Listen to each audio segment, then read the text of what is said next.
I'm Richard Saxton. My guest on the Business Channel is Marty Sklar. He's the president of Walt Disney Imagineering.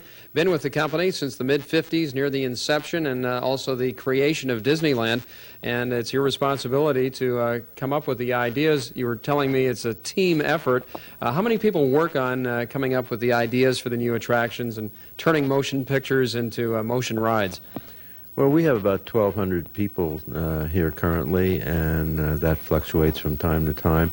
But probably 150 or 200 of them are in the so-called creative development areas. But we like to think of this whole staff as being part of the creative process, whether it's somebody who's labeled with a creative tag, or engineers, or architects, whatever. It's all part of the show. And buildings are part of the show, the costumes are part of the show, everything. And it all adds up to the total experience that we try to create, which is, I guess, the word we use and perhaps overuse is theme. It all adds up to whatever the story that we're telling. So what's the biggest challenge in your job? What do you find your biggest day-to-day effort is? Well, we always battle the budget and the schedule and all of that, but I always like to say that the biggest challenge is convincing people that the way to look at a blank piece of paper is not that it's the most frightening thing in the world, but it's the greatest opportunity in the world, because nobody has put anything on it, and you can let your imagination fly in any direction, and that we're all open to, right up to Michael Eisner, we're all open to new ideas and new ways of doing things. What's the latest expansion plan for the Anaheim Park? Well, we're talking about that right now. First of all, we are going to do quite a bit with Tomorrowland as soon as we digest, of course, the Indiana Jones adventure. And typically, from a marketing standpoint, we'd like to have that run its course and be able to get as much mileage as we can from a new attraction. But we will be going into Tomorrowland very shortly. I wanted to ask you about that, a timetable for putting on new attractions, for refurbishing or renovating the old ones, which ones to keep. How do you go through that process? Well, it's always under study. We like to see what the public is responding to. But generally, we think Disneyland and typically the other parks as well need a new attraction every 2 or 3 years to get people to come back, especially with the heavy repeat and local audience that Disneyland has. And of course, this year with Indiana Jones and the focus on our 40th anniversary at Disneyland, it's a much broader marketing appeal. You can talk about it all over the country and indeed internationally as well. Well, you have Tower of Terror in Orlando at Disney World, which I have ridden, and as I was saying, it's a little bit like the stock market. It's up and down and sideways, but Alien is another one that is opening in Orlando, so you've had a couple of new attractions, and Honey, I Shrunk the Audience. I mean, that's 3 attractions in a short period of time at that park. Yes, and actually we've done a little more than that, because we've just redone several things in Epcot, the Land Pavilion. We have new shows in there, including one based on the characters from The Lion King. It's called Circle of Life, and it's really a tremendous environmental story that the Simba and the other Lion King characters are telling. But it's the same thing. We're always trying to top ourselves from the last time, and right now I really believe that this organization has in a way reinvented the thrill ride, because we have added Tower of Terror at the Disney MGM Studios in Florida, and the Indiana Jones adventure here in Disneyland, and in about a week we open a new version of Space Mountain at Disneyland Paris, and this one has loops, and you go upside down, and we fire you from a catapult, and when you reach the end of the catapult, you're going about 40 miles an hour. Do the French enjoy that, do you know, or do you do a separate study as to what attractions they might like compared to the Americans? Well, I recently saw a videotape of our employees coming off the ride, and actually if we could have nothing but Italians, it would be wonderful, because they're so demonstrative getting off the ride and expressing themselves. But yes, the French are enjoying it, the British are enjoying it, the Germans, and you know, we have an international cast at Disneyland Paris intentionally. and they really have enjoyed this attraction. Which leads me to my next question about how do you optimize the fear factor with the violence of motion on a ride so that it's good for everybody. It seems to me that each step in a ride you might see is more to the stomach or the head having problems. Well, no matter how we do any of these, we still start with a story. And for example, the Tower of Terror at the Disney MGM Studios is a Rod Serling-based story, and we do develop that in the theming of the entire attraction. But you're right, the bottom line on any attraction is what's the thrill-o-meter going to be.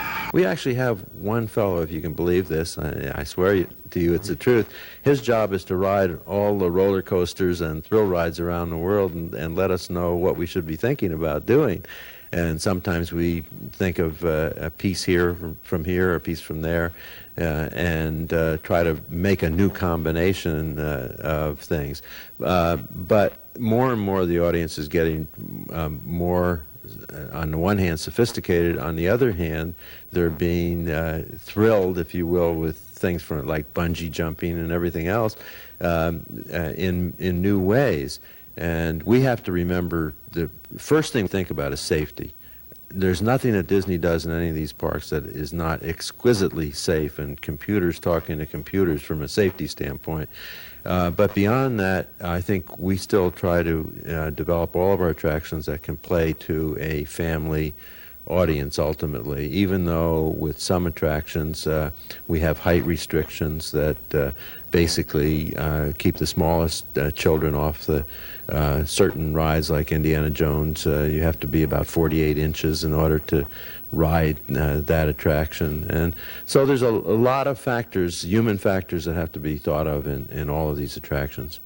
How does the concept develop, and then do you build a small-scale model of it, and then do you get opinions? I mean, from start to finish, I mean, what really is the procedure?